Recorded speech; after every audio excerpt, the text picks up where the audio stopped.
அன்பு நண்பர்களே, அனைவருக்கும் அன்னை சமையல் உமாவின் அன்பான வணக்கங்கள். இன்னைக்கு அன்னை சமையலில் பார்க்க போகிறது பாவக்காய் ஃப்ரை. பொதுவாக இது கசப்புன்றதுனால நம்ம விரும்பி சாப்பிட மாட்டோம். ஆனால் இதில் நிறைய சத்துக்கள் இருக்குது. கண்டிப்பாக நம்ம எடுத்துக்கணும். வாரத்துக்கு ஒரு தடவை கண்டிப்பாக செஞ்சு சாப்பிடுங்க. உடம்புல இருக்க நச்சுக்களை வெளியேற்றுது.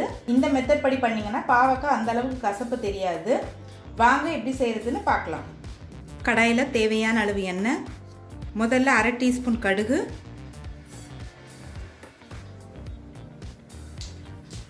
1/2 டீஸ்பூன் உளுந்து, அடுத்தது கொஞ்சம் கருவேப்பிலை,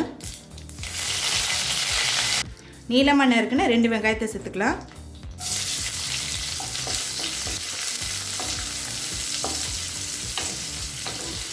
பாவக்காய் ஃப்ரைக்கு நீங்கள் வெங்காயம் நிறைய போட்டிங்கன்னா தாங்க டேஸ்ட் ரொம்ப நல்லாயிருக்கும். கசப்பும் கொஞ்சம் குறைவாக தெரியும். 2 பாவக்காயை ரவுண்டாக மெல்லிஸாக கட் பண்ணி சேர்த்துக்கலாங்க.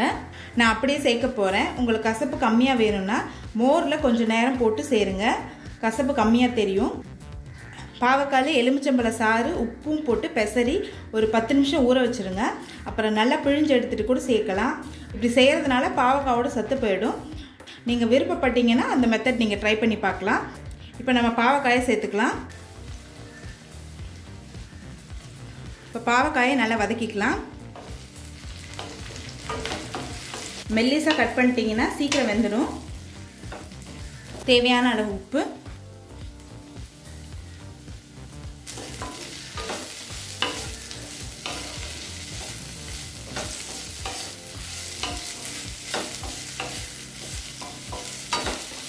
அடுத்து கொஞ்சம் மஞ்சத்தூள், 2 டீஸ்பூன் மிளகாய்த்தூள்,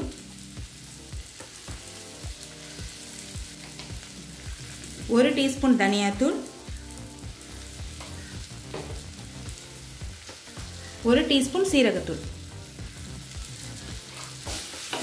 எல்லாத்தையும் சேர்த்துட்டு நல்லா வதக்கிக்கலாங்க.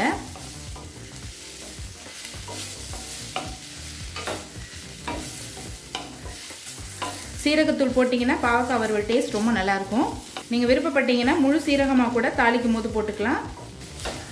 இப்போ எண்ணெய் கொஞ்சம் கம்மியாக இருக்குங்க, அதனால் கொஞ்சம் எண்ணெய் சேர்த்துக்கலாம்.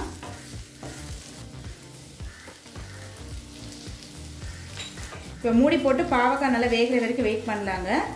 தண்ணி சேர்க்க தேவையில்லை. அடிப்பிடிக்காமல் இருக்க அப்பப்போ கிளறி மட்டும் விட்டுக்கிட்டே இருங்க.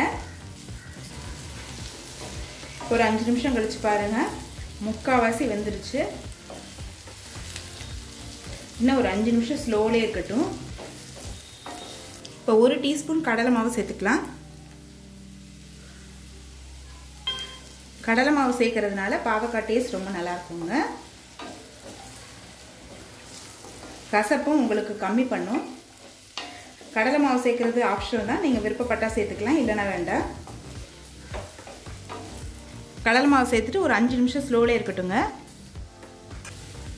இப்போ கடலை மாவு சேர்த்துட்ட பிறகு ஒரு 5 நிமிஷம் ஆயிடுச்சு.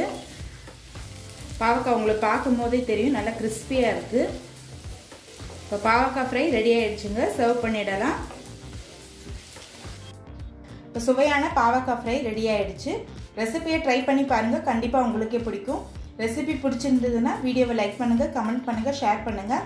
இது வரைக்கும் அன்னை சமையல் சேனலை சப்ஸ்கிரைப் பண்ணலன்னா சப்ஸ்கிரைப் பண்ணுங்கள். தேங்க்யூ.